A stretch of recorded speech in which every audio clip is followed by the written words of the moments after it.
प्रारंभिक रचनानुवाद कौमुदी में जो अभ्यास 13 और 14 में युष्मत् शब्द और अस्मत् शब्द आया है, अस्मत् शब्द के रूप आप लोग स्मरण किए होंगे। पुनः मैं बता देता हूँ। अहम, आवाम, वयम, माम, आवाम, अस्मान् द्वितीय विभक्ति में। तृतीय विभक्ति में मया, आवाभ्याम, अस्माभिः, मह्यम, आवाभ्याम, अस्मभ्यम और मत्, आवाभ्याम, अस्मभ्यम, मम, आवयोः, अस्माकं, मयि, आवयोः, अस्मासु। ये जो शब्द रूप और धातु रूप होते हैं, थोड़े काल के लिए हमको मेहनत करके इनको अच्छे से याद रखना पड़ता है और बाकी आगे फिर सालों तक आपको आवृत्ति करने की आवश्यकता नहीं होती।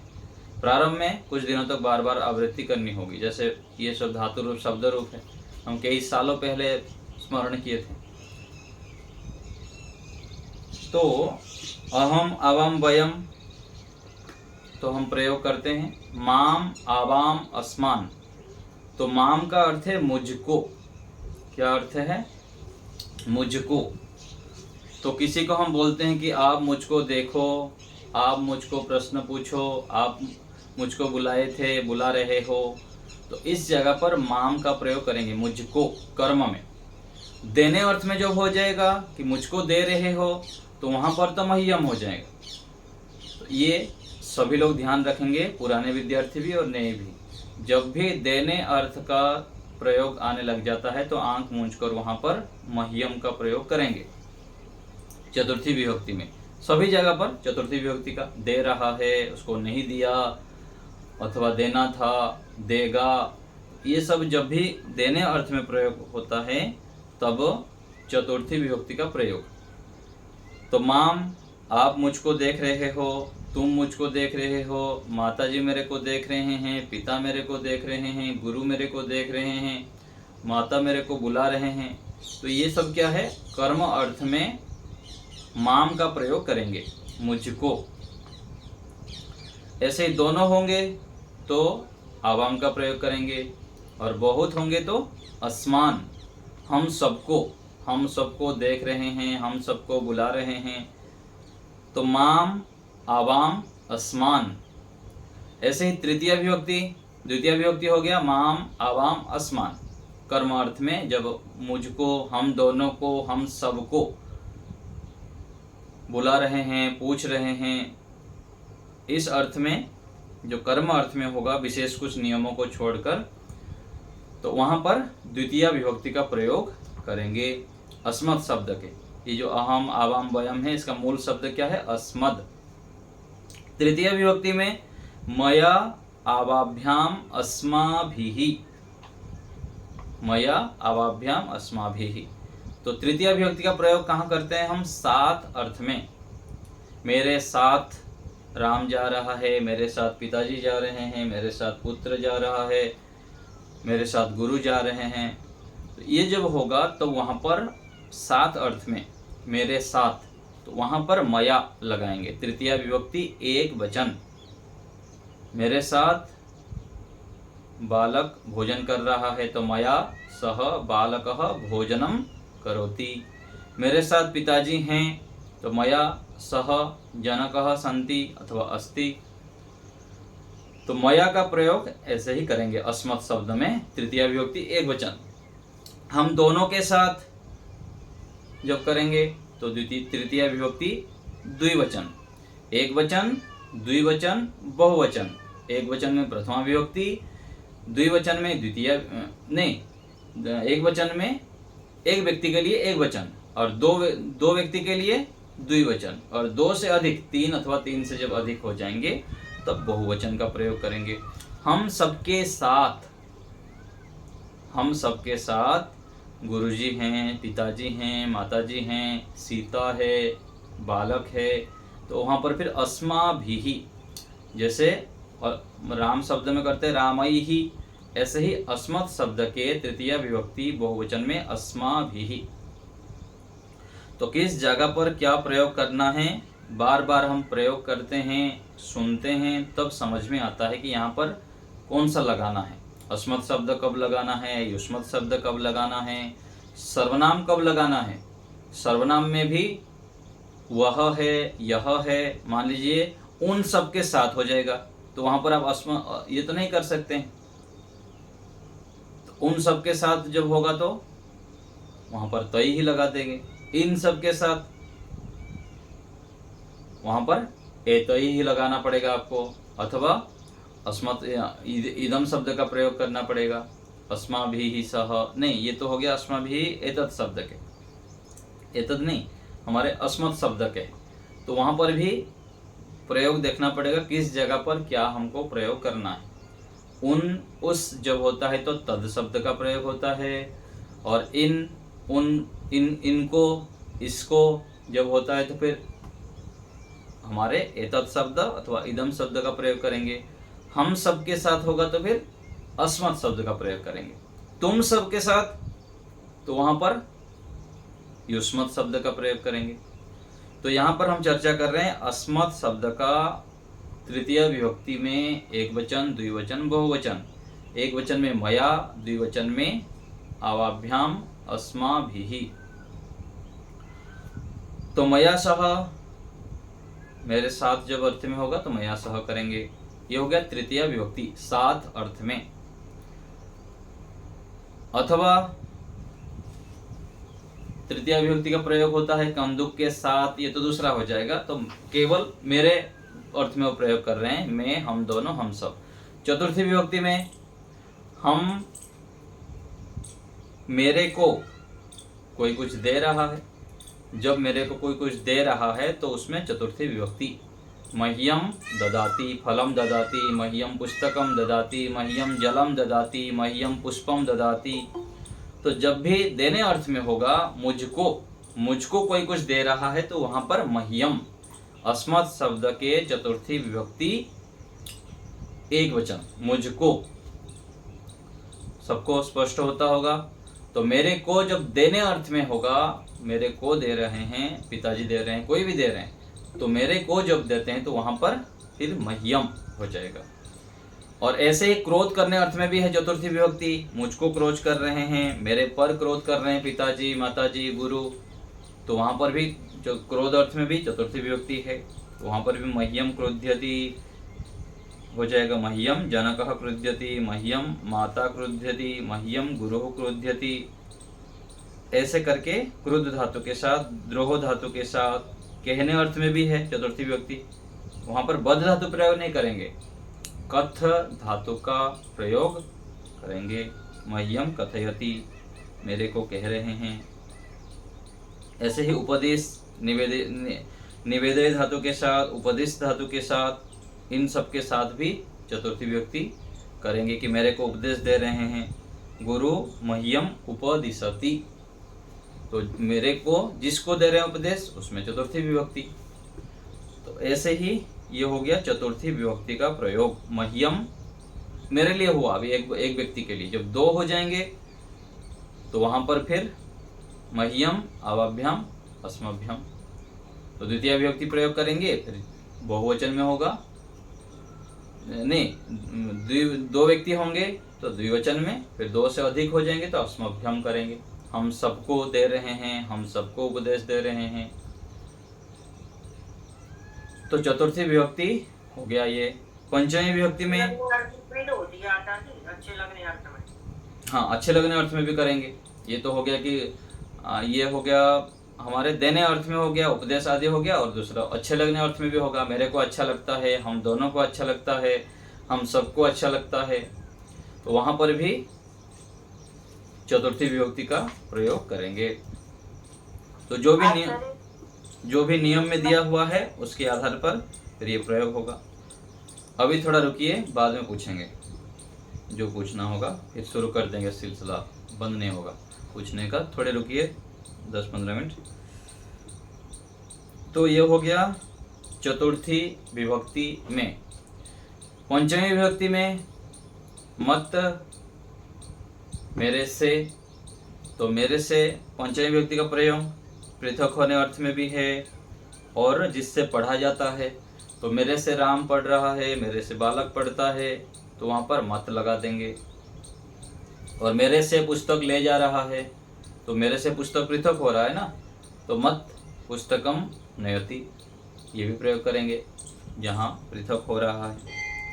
तो पंचमी विभक्ति के नियम के आधार पर वहाँ पर ये मत अवाभ्याम अस्मभ्याम का भी प्रयोग करेंगे। तो इसके लिए अस्मत् शब्द अच्छे से याद होना, स्मरण होना अति आवश्यक है।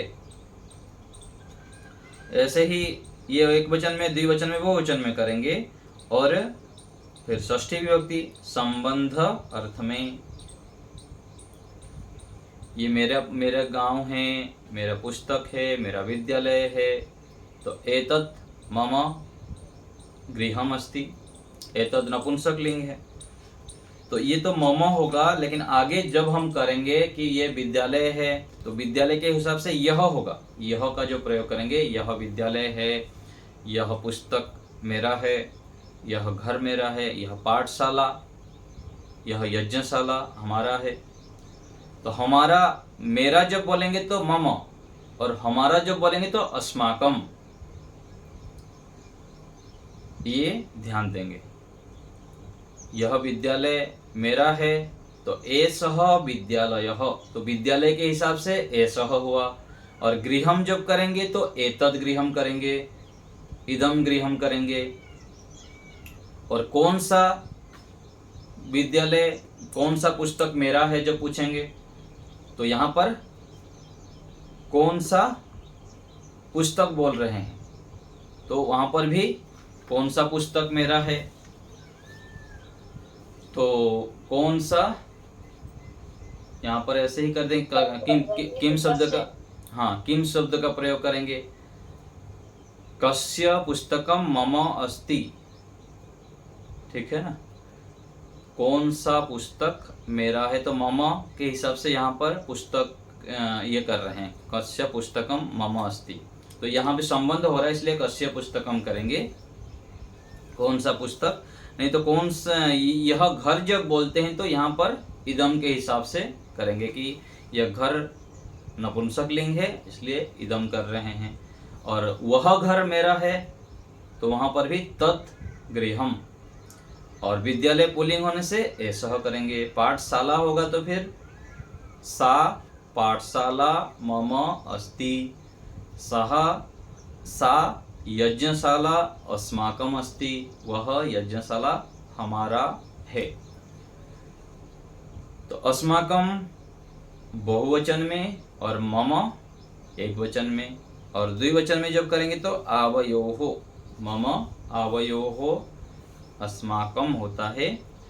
तो संबंध अर्थ में षष्ठी विभक्ति का प्रयोग होता है। तो अस्मत् शब्द में भी इस प्रकार से प्रयोग करेंगे। और भी आगे, हमारे घर के आगे जब बोलते हैं, आगे पीछे जब होता है, वहाँ भी लगाते हैं, षष्ठी विभक्ति का प्रयोग करते हैं।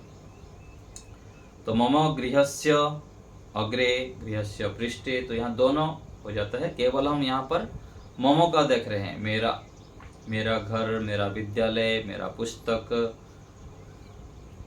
तो मम का यहाँ पर प्रयोग करेंगे।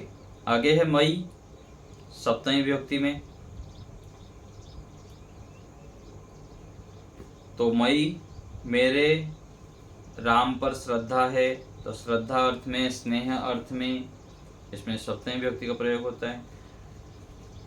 तो मई, मेरा राम पर श्रद्धा है, तो यहाँ पर मम करेंगे, यहाँ मई भी नहीं होगा। मई का प्रयोग कैसे आया है, मई क्षमा सत्यम च स्तः, हाँ, मेरे में क्षमा और श्रद्धा है, इस जगह पर करेंगे। और मेरा राम पर श्रद्धा है, तो राम में श्रद्धा अस्थि होगा, यहाँ पर मम होगा, है ना। ये जैसे माता जी बताते कि मेरे में क्षमा है। सप्तमी विभक्ति का प्रयोग कहाँ होता है, अधिकरण में। तो इसलिए मुझ में ज्ञान है, मुझ में बल है, मुझ में क्षमा है, मुझ में विनम्रता है, इस जगह पर मई का प्रयोग करेंगे। हम दोनों में तो आवयोः, हम सब में ते अस्मासु, सप्तमी विभक्ति का बहुवचन प्रयोग करेंगे। तो अस्मत् शब्द का प्रयोग काफ़ी सारा वाक्य बना के अपलोड कर लेंगे, और पिछले जो वीडियो है हमारा उसमें बोर्ड में लिख के पूरा वाक्य बना के एक एक अहम का है, माम का सब लिखा हुआ है। जो नए विद्यार्थी हैं उन लोग उस वीडियो को क्रम से प्लेलिस्ट में से देख के वहाँ से अभ्यास कर लेंगे। ठीक है, अभी पूछिए अर्चना जी, क्या बोल रहे हैं आप? आचार्य जी, आपने वो पहले जो बोल दिया पंचमी विभक्ति अस्मत् शब्द का पंचमी विभक्ति बहुवचन तो अस्मत् होगा, आपने अस्मत् के अनुसार बोल दिया था। वहाँ पर गलती थी, अस्मत् पे हो जाए। ठीक है। और एक था जो सप्तमी विभक्ति में मातुः मयि स्नेहति, ऐसे तो हो सकता है। ये कर सकते हैं। माता का मेरे में स्नेह है, पिता का मेरे में स्नेह है, गुरु का मेरे में स्नेह है, ये भी कर सकते हैं। सप्तमी विभक्ति का प्रयोग ऐसे वाक्य बना सकते हैं। ठीक है ना, आप साथ साथ लिख भी लीजिए। और एक जो वो जो था किसका, जो कस्य का मतलब तो किसका होगा ना। कौन सा जो आपने बोला, कौन सा पुस्तक मेरा है, वो वहाँ पर भी कस्य लगेगा। पुस्तक के साथ संबंध हो रहा है ना। किम पुस्तकम मम अस्ति ऐसे तो नहीं होगा ना। क्या पुस्तक मेरा है ऐसे तो नहीं बोलेंगे। कौन सा पुस्तक मेरा है, कस्य पुस्तकम मम अस्ति, कौन सा पुस्तक मेरा।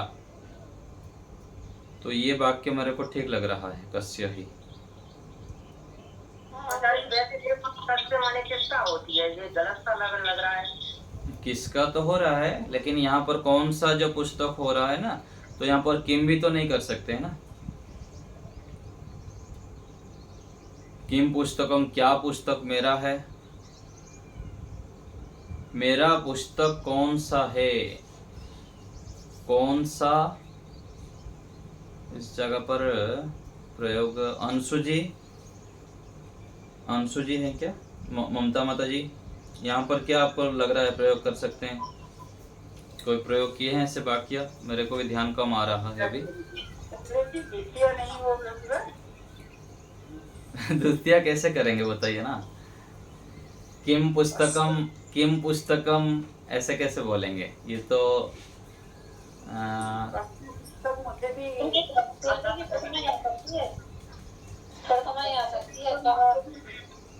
हाँ माता जी,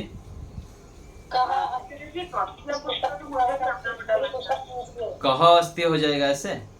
कह तो पुल्लिंग में हो रहा है, तो यहाँ स्त्रीलिंग में किम ही होता है ना। पुस्तक तो पुल्लिंग शब्द होगा ना। नपुंसकलिंग है पुस्तक। मेरा घर कौन सा, मेरा घर तो चलो पता ही रहता है अपने को, पुस्तक तो पूछना पड़ता है कौन सा मेरा पुस्तक है, और कौन सा फल मेरा है। तो यहाँ देख लेंगे अभ्यास। काम हो गया, इसको छोड़िए, संशय में रख लीजिए और विचार कर लेंगे इसके ऊपर। ठीक है, और पूछिए। भूपति नाम से, हाँ बोलिए नमस्ते जी। ये अभ्यास 15 में 19 नंबर में जो है लता देखने वाले को देखो, तो इधर आपने बोला कि लता दृष्टवारम बोले, तो ये लता या दृष्टवा नहीं होगा।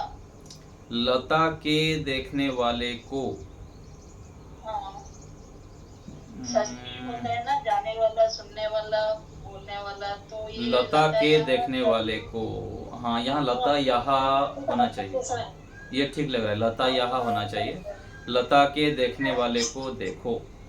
तो यहाँ पर मैंने भी वही किया था, लेकिन आपने बोला तो मैंने हाँ उसको फिर से संशोधन कर लेंगे, वहाँ में ध्यान कम दिया था। तो लता यहाँ दृष्टारम, लता के देखने वाले को, लता यहाँ दृष्टारम ऐसे कर लेंगे। ठीक है। सुदेशना माता जी बोलिए। सर जी, किम पुस्तकम मम अस्ति ऐसे नहीं है, कानि पुस्तकानि मम अस्ति ऐसे भी नहीं है। कौन सा पुस्तक मेरा है? हाँ, ये ठीक लग रहा है। किम पुस्तकम ना, किम ही होना चाहिए कि कौन सा पुस्तक जो बोल रहे हैं, किम पुस्तकम, कौन सा पुस्तक, किम पुस्तकम ही होना चाहिए ऐसा लग रहा है। फिर भी हाँ, किम पुस्तकम ही ठीक लग रहा है। कौन सा पुस्तक, क्योंकि पुस्तक प्रथमा व्यक्ति एक वचन होने से वो भी एक वचन में ही करेंगे। किम पुस्तकम मम अस्ति, कौन सा पुस्तक। हाँ, किम ही ठीक लग रहा। हाँ, निर्मला माता जी कुछ बोल रहे थे, बोलिए। और एक तो है अभ्यास 15 में कर्ता रह का वाक्य कैसे बनाएंगे? कर्ता रह, कर्ता कर्तारो कर्ता रह, सभी कर्ता यहाँ है। कर्ता रह अत्र संति,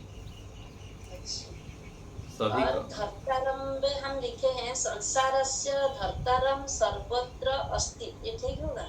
ना ना, धरता ही होगा, धर्तारम नहीं करेंगे यहाँ पर। धरता को देखो तो वहां पर धर्तारम कर सकते हैं। नहीं, वाक्य में धर्तारम दिया है। हाँ, तो ये बता रहा हूँ ना, धर्तारम, धर्ता को देखो।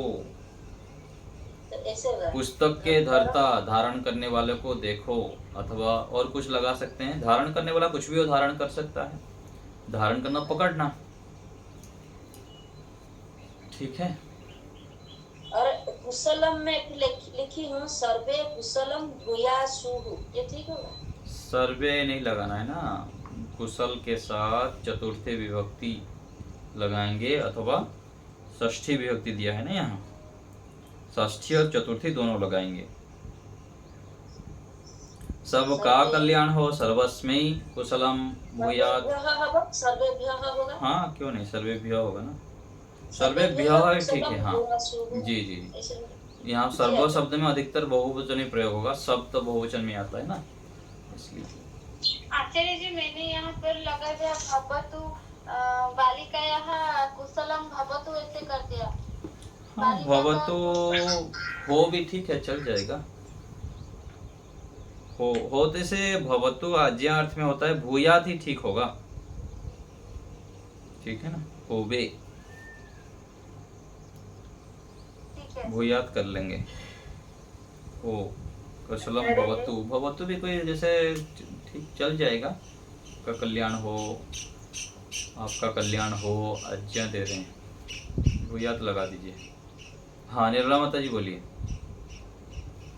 ये आपने चतुर्थी विभक्ति में बोला, मतलब देने अर्थ में मुझको, तो ये शब्द है मह्यम फलम रोचे, तो रोचते करेंगे, मह्यम फलम रोचते, मुझे फल अच्छा लगता है ना, तो ये देने के अर्थ में बता रहे ना आप, तो ये कैसे हुई? देने अर्थ में अलग होगा ना, मेरे को फल दो, आप मेरे को फल दो। भवान मह्यम फलम ददातु, तुम मेरे को फल दो। त्वम मह्यम फलम देहि यच्छ, तो मह्यम लग गया ना चतुर्थी विभक्ति में। जी, तो मतलब वही लिखा हुआ है पहले से शब्द में मह्यम फलम रोचे, तो वही मैं पूछ रही कि देने के अर्थ में बता रहे हैं आप, तो नहीं, ये अच्छे लगने अर्थ में है, रोचे मतलब अच्छे लगने अर्थ में।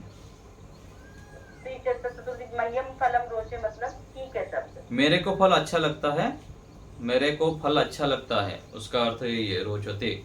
मह्यम फलम रोचते, रोचे नहीं रोचते कर देंगे, ठीक है। मेरे को फल अच्छा लगता है, मेरे को लड्डू अच्छा लगता है। मह्यम मोदकम रोचते, मह्यम पायसम रोचते।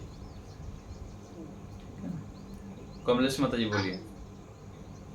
आचार्य जी, जैसे दिख रहा है गई माने गाना, तो जैसे इसके रूप कैसे चलेंगे गई के? गायती, गायती, गायतः, गायन्ति। तो गा रही है, वो तो उसमें धातु में आ गया। गाना, गाना, गाना। हाँ हाँ, तो इसमें ये आया बालिका गाना गा रही है। गानम गयति, गायति, गानम कर देंगे वहां पर। द्वितीय विभक्ति है। हाँ, गाना को गा रही है, ठीक है ना, तो गानम। ये रूप क्या हिसाब, किस हिसाब से चल रहे हैं इसमें? गई। गानम ले लीजिए, गेई को मत छोड़िए, गेई अलग है, वो धातु रूप है। केवल गाना को लीजिए, एक शब्द अलग है, ठीक है ना। नपुंसक, हाँ, गाना को गा रही है, गानम गायती, ठीक है। ठीक है, ऐसे करेंगे। तो रूप कैसे चलेगा?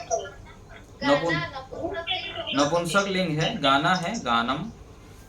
जे कच्छन की तरह रूप चलेंगे। वो रूप छोड़ दीजिए, केवल ये शब्द ही है। इसका क्या करेंगे? गाना, दो गाना को गा रही है, सब गाना को गा रही है, ऐसे थोड़ी बोलेंगे। और ऐसे बोलेंगे तब भी कोई समस्या नहीं है। अभिलाषा के रूप कैसे चलेंगे आचार्य? गानानी गायंती ऐसे भी तो नहीं होगा ना। तो गाना ये जातिवाचक रूप में कर लेंगे। जैसे जलम है, जलम का नपुंसक लिंग की तरह चलते, जलम जले जलानी थोड़ी करते हैं। ये गाना एक ही मान लेंगे। नहीं आचार्य जी, गाना तो एक व्यक्ति अगर दो गाना, आप दो गाना वहां पर गाओ, दो गाना को गाओ तो ऐसे कर लेंगे, नपुंसक लिंग में कर लेंगे। द्विगानम कर देंगे, द्विगानम। हाँ, द्वि गानम कर लीजिए। दो गाना को यहाँ पर द्वि लगा देंगे, लेकिन गाना एक ही रखेंगे। अभिलाषा के रूप तो बालिका की तरह चल। त्रिगानम भी कर दीजिए, द्विग्राम कर दिया, चतुर्गानम कर दिया, ऐसे कर लेंगे, ठीक है। गाना को नपुंसक लिंग करके, उसकी तरह नहीं चल रही। हाँ जी, अभिलाषा मिलेगा यहाँ पे, पढ़ाई के विषय में अभिलाषा करो, तो हाँ जी। पढ़ने अभिलाषम करो, ऐसे आना चाहिए। क्या लिखा है यहाँ पर? यहाँ पर क्या दिया है? यहाँ तो कुछ नहीं दिया, लिख रहा है बस पढ़ाई के विषय में अभिलाषा करो। अभिलाषा, अभिलाषा शब्द होना चाहिए ना। सप्तमी विभक्ति में अभिलाषा आ रहा है आचार्य जी। पठने अभिलाषा करो।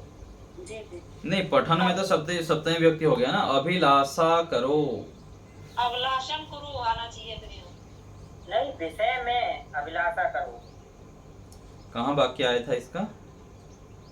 ये आया अभ्यास 16 में, छठवां वो है संस्कृत बनाओ। आप लोग कब सुधरेंगे? जब आपको बोलता हूँ कि आगे की पाठ यहाँ बिल्कुल चर्चा मत करिए, जब चर्चा ही नहीं है, आगे वो लेके कर रहे हैं, तो वहाँ पर कंफ्यूजन होगा कि नहीं होगा? ना अभ्यास का नाम ले रहे हैं, ना कुछ, सीधा बोलने लग रहे हैं। कहाँ पर आया है ये अभ्यास 16 में? संस्कृत बनाओ में छठवां। हाँ, तो यहाँ पर देखिए ना, धर्मे अभिलाषः अस्ति, नियम 47 में लिखा नहीं है। तो अभिलाषः तो ये पुल्लिंग की तरह चलता है। तो वाक्य में कहाँ पर दिया है आप जहाँ बोल रहे हैं? छठे वाक्य में दे रखा है इसमें संस्कृत। छठे वाक्य तो पढ़ाई में, पढ़ाई के विषय में अभिलाषा करो, ठीक है ना। तो अभिलाषा पुल्लिंग में जेहेतु हुआ, तो पठने अभिलाषम करो। हाँ, अभिलाषम कुरु होगा, ठीक है। तो अभिलाषा कर्म कर देंगे और अभिलाषम कर लेंगे, ठीक है। चलिए, और कोई बात? प्रकाश जी बताइए। एक आचार्य आयवती, इसके आयवती इसके रूप कैसे चलेंगे? किसके? आहवयति। आह्वयति ऐसे ही चलेगा, भवती की तरह चलेगा, पठति की तरह चलेगा। आह्वयति, आह्वयति, आह्वयतः, आह्वयन्ति, ऐसे जैसे लोट लकार में आह्वयतु, आह्वयतु, ऐसे होगा। मध्यम पुरुष से बोलना, मध्यम पुरुष का एक वचन आह्वय, जैसे होता है ना चोरय, ठीक है। ऐसे ही आह्वय, ऐसे होगा। प्रकाश जी बोलिए। ठीक है। ये जो रोज शब्द के जो आत्मनेपद पद में जो रूप चलेंगे, उसमें उत्तम पुरुष में तो रोचे होगा। यही तो कंफ्यूजन है, ये तो कंफ्यूजन चल रहा है ना। अभी इसको संशय को बाद में करेंगे, जैसे प्रयोग में आ रहा है ना, इसका नियम देखनी पड़ेगी व्याकरण के हिसाब से क्या है ना। मेरा ये है कि रोचे किस वाक्य में आएगा, मतलब यहाँ तो रोज से बोल दिया, मय्यम पदम। हाँ, वो देखनी पड़ेगी, इसका प्रकरण जो है ना, रुच धातु के साथ किस प्रकार प्रयोग होता है, एक बार मैं देख के तो पूछ के बताऊंगा आपको, ठीक है। अंशु जी बताइए। नमस्ते। नमो नमः आचार्य जी। जी। हाँ, आपने एक उदाहरण दिया था षष्ठी विभक्ति के समय पे, अभी कौन सी पुस्तक मेरी है या कौन सा पुस्तक मेरा है पूछना है। तो तब जब संस्कृत में आपने कहा तो आप बोले कि कस्य पुस्तकम मम अस्ति। तो कस्य पुस्तकम तो किसकी पुस्तक मेरी है हो गया। कस्य तो कौन से के लिए हमको किंचित या किम वाले उपयोग करने होंगे। हम बाद में निष्कर्ष तो यही निकाले ना, प्रकरण में आप शायद सुने नहीं होंगे, बाद में यही निर्णय निकाले करके कि किम पुस्तकम ऐसे ठीक लग रहा है बोल के हम निर्णय किए। हाँ, किम पुस्तकम मम अस्ति बोलेंगे तो कौन सी पुस्तक आ जाएगा। हाँ, अंत में यही हम निर्णय किए कि क्योंकि पुस्तक के हिसाब से पुस्तक नपुंसक लिंग है, तो पुस्तक को हम जैसे यह घर बोलते हैं, यह किसका घर है ना, ये कौन सा घर, तो ये किम ही ठीक लग रहा है ना। और विद्यालय के हिसाब से करें, कौन सा विद्यालय आपका है, तो कह विद्यालय भवतः अस्ति, कह विद्यालय। हाँ, तो ये ठीक लग रहा है ना, तो ऐसे ही प्रयोग हम करेंगे। धन्यवाद आचार्य। हाँ, असल में आपने मना किया था पूछने के लिए, इसलिए नहीं नहीं कोई बात नहीं, ठीक है। तो चर्चाएं कुछ बातें हो जाती हैं तो स्पष्ट हो जाता है। चलिए, और कोई बात किसी को पूछना है? आचार्य जी, जैसे मैं कुछ भी नहीं कर रही हूँ तो कुछ भी के लिए क्या आएगा? किमपि, किमपि, किम हो जाए। हाँ, किमपि कुछ भी, ठीक तो है। किम शब्द कौन के लिए भी आता है और क्या के लिए भी आता है? हाँ, और कुछ भी आता है। कुछ के लिए भी चल जाएगा, कुछ भी नहीं किया मैं, किमपि न कृतवान न कृतः, ऐसे करेंगे, कुछ भी नहीं किया। एक आचार्य जी, कृदंत किसको कहते हैं? कृत के आगे जो लगाते हैं वो? नहीं, कृत, हाँ, कृदंत का मतलब क्या है? कृदंत कृत प्रत्यय अंत में जब होता है तो उसको कृदंत बोलते हैं। कृत प्रत्यय, कृत और अंत, त और अ मिलके द हो गया, तो इसलिए कृदंत ऐसा प्रयोग होता है। मतलब कृत के अंत में? कृत के अंत में नहीं, जिस शब्द के अंत में, जिस शब्द में कृदंत शब्द लगा होता है ना, कृत शब्द, कृत प्रत्यय लगा होता है, उसको कृदंत शब्द बोलते हैं। कृदंत, ये कृदंत शब्द है, इसमें कृदंत प्रत्यय लगा है, ऐसा बोलते हैं, कृदंत। जैसे कृते कर्म है। हाँ, यहाँ पर कृत प्रत्यय का प्रकरण सामान्य रूप से दे दिया है, विस्तृत अष्टाध्याय में प्रकरण आता है कि यहाँ से यहाँ तक कृत प्रत्यय लगा हुआ है, ऐसे आता है। वहाँ पर विस्तृत आता है कृत प्रत्यय है, ये तद्धित प्रत्यय है, तो उसके ऊपर अधिक चर्चा मत करिए, सामान्य रूप से केवल समझ लीजिए। एक एक कुछ नियम व्याकरण के समझने के लिए पूरा विस्तार में जाना पड़ता है। तो यहाँ पर जैसे गुरु कर लेने पर गुरु आए, हाँ, तो माया कार्य कृते, तो यह कृते का मतलब है यहाँ पे कृदंत। कृदंत यहाँ पर आया था ना, कृत प्रत्यय जैसे त्रि लग जाता है, ती अन लगता है कि पठनम शयनम, है ना। यहाँ पर सामान्य रूप से दिया है कि बालकस्य गमनम, ये गमनम में क्या है, अन आया है, तो यह अन जो लगा है ये कृत प्रत्यय है, इसलिए कृदंत प्रत्यय जब लगता है कृत प्रत्यय, तो उसमें षष्ठी विभक्ति का प्रयोग होता है, ये बताए हैं। कृते, तो यहाँ पर षष्ठी इसलिए नहीं, कृते के साथ तो षष्ठी विभक्ति पहले से बता दिया, कृत प्रत्यय के कारण यहाँ पर षष्ठी विभक्ति हुआ है ऐसा नहीं है। कृते अव्यय, कृते अव्यय के साथ षष्ठी विभक्ति होती है, ये अलग नियम है।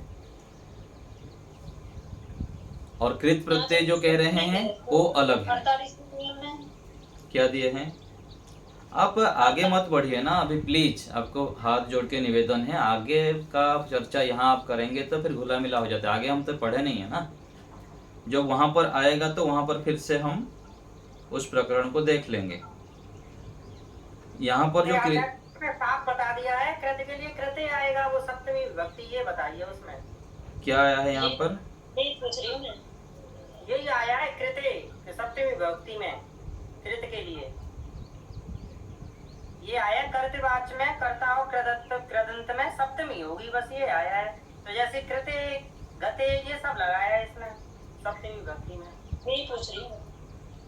नहीं, यहाँ पर जो कार्य कर लेने पर आया है ना, ये अलग अर्थ में है। और यहाँ पर एक नियम भी आता है कि कृते अव्यय के साथ षष्ठी विभक्ति का प्रयोग होता है, पहले से हम प्रयोग किए हैं ना। यहाँ जो कार्य कर लेने पर, तो वहां पर अलग अर्थ में प्रयोग हुआ है, कृत्य का जो प्रयोग हुआ है ना, और यहाँ जो प्रयोग है षष्ठी विभक्ति के हिसाब से वो अलग प्रयोग है। समझ रहे हैं? हाँ अभी समझ में आता है। कार्य कर लेने पर जो यहाँ जो आया है ना, यहाँ पर जो सप्तमी विभक्ति का आया है, मुझको लगता है कि यहाँ पर कृत का जो प्रयोग हुआ है ये आया है त प्रत्यय में। यहाँ जो कृत्य दिया है ना, मया कार्य कृत्य, कर लेने पर, तो ये मेरे को जितना समझ में आ रहा है यहाँ पर त प्रत्यय का प्रयोग हुआ होगा कार्य कर लेने पर, कार्य कृत्य। और यहाँ जो षष्ठी विभक्ति का बोल रहे हैं, यहाँ पर कृत्य अव्यय के साथ षष्ठी विभक्ति प्रयोग करते हैं, वहां पर कृत्य अव्यय का प्रयोग किया गया है यहाँ पर, इस अर्थ में। ठीक है, और इसमें कुछ समझ में नहीं आ रहा तो बताइए। षष्ठी विभक्ति का कहाँ दे रखा है आचार्य जी इसमें कहीं? नियम 43 में देखिए। अच्छा, उसको देते हैं। भोजनस्य कृते, पढ़ने के लिए, पठनस्य कृते, खाने के लिए, भोजन के लिए, भ्रमण के लिए। दोनों में अंतर है आचार्य जी। हाँ, दोनों का अलग अलग प्रकरण है। तो यहाँ पर जो दिया है षष्ठी विभक्ति में किते का प्रयोग समझ लीजिए, और कृत प्रत्यय का जो प्रयोग आया है वहां पर अभी सामान्य रूप से समझ लीजिए कि अन आया है ना यहाँ पर, गमनम, पठनम, इसके साथ षष्ठी विभक्ति का प्रयोग यहाँ पर दिखाना चाह रहे हैं। ठीक है, अंशु जी बोलिए। हाँ आचार्य जी, जब भी कुछ का उपयोग होता है, जब हमको पता नहीं है कि किस चीज का क्या लिंग है, जैसे वह क्या है या कुछ भी, एक प्रश्न आया था, तो किमपि जो आपने बोला वही किंचित अपि बोल सकते हैं, ऐसे कुछ भी। हाँ, किंचित अपि भी प्रयोग होता है। हाँ, मेरे दिमाग में आचार्य जी किंचित ही आया था। हाँ, किंचित अपि भी प्रयोग कर सकते हैं जी। हाँ, तो प्रयोग की दृष्टि से क्या होता है कि जब हमको लिंग नहीं पता है किसी चीज का, तो हम हमेशा नपुंसक लिंग मान के उसका उपयोग करते हैं, इसलिए हम किम लगाते हैं। तो जैसे आपको पूछना है वो क्या है, मतलब आपको चीज पता नहीं है कि क्या चीज है, पूछ रहे हैं, भले पेड़ हो या नदी हो, तब हम तत् किम अस्ति ही बोलेंगे, सह कह अस्ति नहीं बोलेंगे। तो नपुंसक लिंग मान के बात करनी होती है जब पता ना हो। हाँ, नहीं पूज्य, हाँ, जब पता ना हो उस स्थिति में ना, जब पता होगा तो वहां पर फिर उसी हिसाब से लिंग लगाना पड़ेगा। फिर तो सहसा सब लगा सकते हैं, मतलब पुल्लिंग हो। जी जी जी, सही बात। और एक भी आता है कि बहुलता की दृष्टि से एक बार आया था कि बहुत सारे पुरुष होंगे, स्त्री होंगे, तो वहां पर हम कौन सा लगाएंगे, ये कौन है, ऐसे जब बोलेंगे तो मान लीजिए कि पुरुष और स्त्री हैं, तो वहाँ पर कोई भी प्रयोग कर सकते हैं अथवा पुल्लिंग में प्रयोग कर सकते हैं।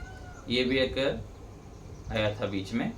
मान लीजिए पांच व्यक्ति हैं यहाँ पर, तो 3 माताएं हैं और 2 पुरुष हैं, तो ये कौन है, तो जो बोलेंगे पुल्लिंग में बोलेंगे या स्त्रीलिंग में बोलेंगे, ये के संति बोलेंगे अथवा काह, कौन है जब बोल।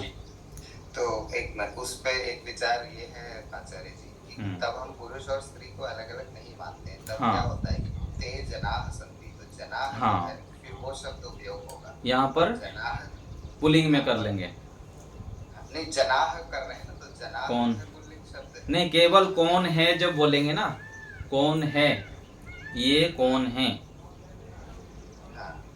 तो ये के संति पुल्लिंग में ही प्रयोग होगा, यहाँ पर पुल्लिंग ही होगा, क्योंकि जनाः भी पुल्लिंग शब्द है, जनाः जने जनाः जो है, हाँ, ये के जनाः सन्ति। हाँ, और उसमें दोनों आ जाते हैं, पुरुष और स्त्री दोनों आ जाते हैं। तो ये इस प्रकार से प्रयोग करेंगे कि किंचित अभी भी प्रयोग हो जाता है, ये मेरे ध्यान से छूट गया था। किम अपि भी प्रयोग करता है, कुछ भी नहीं किया, किंचित अपि भी प्रयोग होता है, दोनों प्रयोग कर सकते हैं। किंचित क्योंकि हम मात्रा के लिए उपयोग करते हैं, तो उसको कभी कभी कर सकते हैं, जैसे आप कितना भी जब बोलना है, किंचित जो है ना मात्रा के हिसाब से, जब मात्रा कितना मतलब तो कियत आ जाता है ना, फिर कितना के लिए कियत आ जाएगा, कितना धन है, कितना भी है, कियत भी है। जब आपको जो चीज नापी जा सकती है वो किंचित है, और जो नापी नहीं जा सकती जैसे पानी है, बारिश है, तब कियत है। नहीं, मापी अस्ति कितना धन यहाँ पर है तो कैसे बोलेंगे? कियत धनम अत्र अस्ति ऐसे बोला पड़ेगा ना। किंचित तो यहाँ पर बोल नहीं सकते ना, किंचित धनम यहाँ अस्ति, कितना धन यहाँ पर है, कितना फल यहाँ पर है, तो यहाँ पर कियत ही करेंगे, कियत करेंगे। हाँ बिल्कुल, क्योंकि मापी जाने के अर्थ में तो मापा तो जा सकता है ना। आचार्य जी किंचित कुछ के लिए आएगा? हाँ, कुछ के लिए आता है, कुछ भी कर सकता है, कुछ भी खेल सकता है, ऐसे अर्थ में आता है। ठीक है, किम है और चित अब ये लग जाता है तो किंचित हो जाता है, कथनचित होता है, केनचित, तो ये भी एक अलग प्रयोग होता है। ठीक है, समय अधिक हो गया, और कोई कुछ पूछना है तो फिर कल देख लेंगे। तो ये अस्मत् शब्द का हम आज विचार किए। अस्मत् शब्द के अलग अलग प्रकार से वाक्य बना लेंगे, फिर युष्मत् शब्द भी उसी प्रकार से ही कर लेंगे। तो यहीं रखते हैं आज। ओम का उच्चारण करते हैं। ओम शांति शांति शांति।